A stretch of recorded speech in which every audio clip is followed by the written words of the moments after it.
Hello everyone, in this tutorial we will see how to make a sequence of binary digit, that is 0 and 1, in MATLAB. These binary digits we need to make some programs.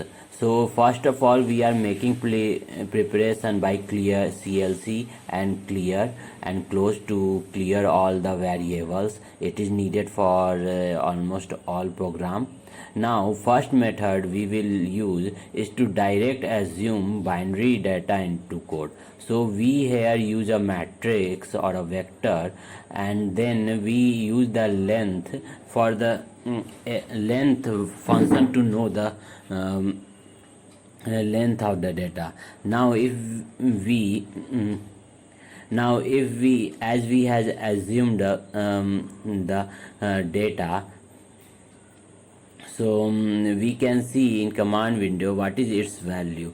So this way a binary data or binary digit can be designed. Otherwise we can use a random method to create a set of binary data. So to create a random bits or a binary number, we can use rand function. So rand function works that it creates uniformly distributed numerical value in range 0 to 1. So how does it works? We will see it here. So for example, a rand function, if we use rand we will get a numeric value with equal probability from 0 to 1. And now if we put in this function argument for say 3, so it will make a random values with 3 cross 3 matrix, that is square matrix of length 3. And if we want a different matrix size, for example 1 into 7, so this time it will be random value with 1 row and 7 columns or 7 elements. So in this way we can make random value from 0 to 1. If we multiply this rand with an integer, for example 2, so its value will now vary from 0 to 2. So some of them are 1 above 1, and while others are less than 1. So and now we know about the floor function of mathematics. The floor function does that it discards the fractional part and returns the integer part. So 3 is the integer. Similarly for minus 3 by 4 3.4, the fractional part is 0.6 and part is the minus 4 is the fraction. So we will combine that. So in data we have used rand function with length 10. So as we had multiplied 2, it will change from value either greater than 1 or less than 1, and when we use float it will give our answer as 0 and 1. In this way a single vector of 0 1 will be created. And now we will look at the another way to create binary data. This time we can use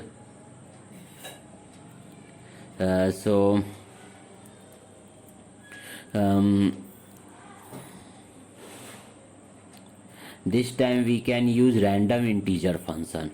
So random integer function is written as randi. So using randi we can bring value. So how does randi work? So first term gives the range of the integers.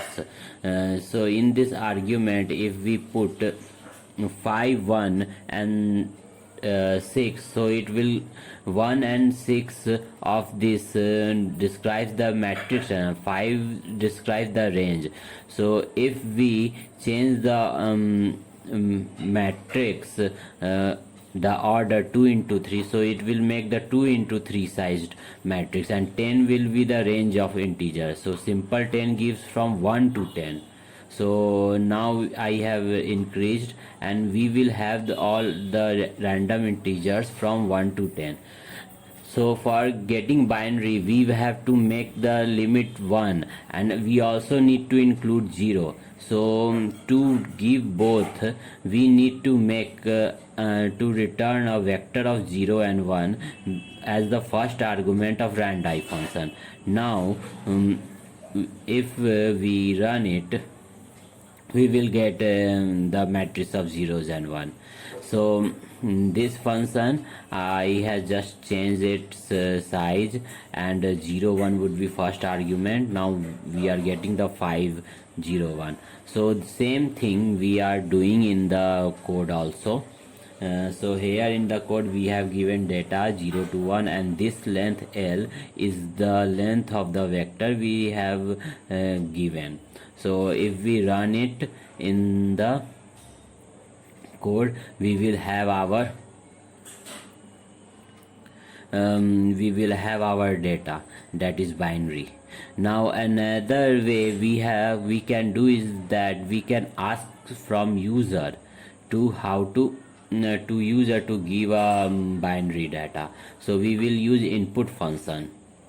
So by direct giving in the function, we will give our prompt to enter the binary data, and whatever data we will enter, that will become the function. So here, which is the binary data, we gave it's a vector in the square brackets.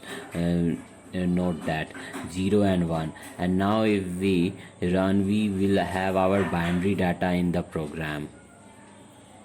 But all these functions give 0 and 1 with almost equal probability. So if we want bias in binary data, for example, we want it biased towards 0, that is more 0 than 1, or otherwise 1.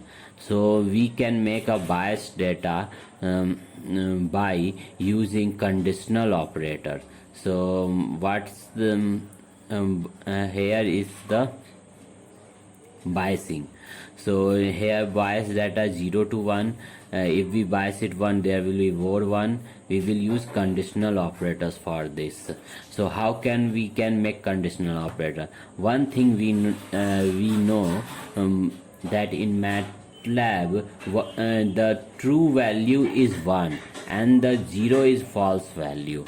So for example, once I make random 1 3, so it will return 1 and 5 random values. Now if we do the greater than 0.34, so every value will be compared with 0. For false it will be returned 0, and for true it will be returned 1. Thus by using an point greater than less than vector on vector, we can have a vector of zeros and ones. So for that is the vector of true conditions and zero condition. So here we have given data. So let us remove this L part. So there it is given is less than that random 1L gives the vector of length L, and it is 0.3. so if you use 0.5 it will be 50%, 0.25 will make 25% 0 and 75% 1, and 0.3 means 30%. So we can flip it. Also one more thing, here we have run, we get more, not 30% more than it will happens because rand function gives 0 to 1, and it becomes very sensitive. So we can scale by multiplying both side of comparison with a integer or with a big number. For example, we multiplied it here, so now it's turns to be like 30%. And if we change the less than greater than, all zeros will be flipped. So 0.451 will be flipped and 0 will, so greater than 0 we can choose, and whichever we want to make above, dominant we can use. In such way we can make a binary data. So here is all methods we saw. This L is arbitrary, it can be any big number whichever we can choose, and In this way we can make a binary data in MATLAB.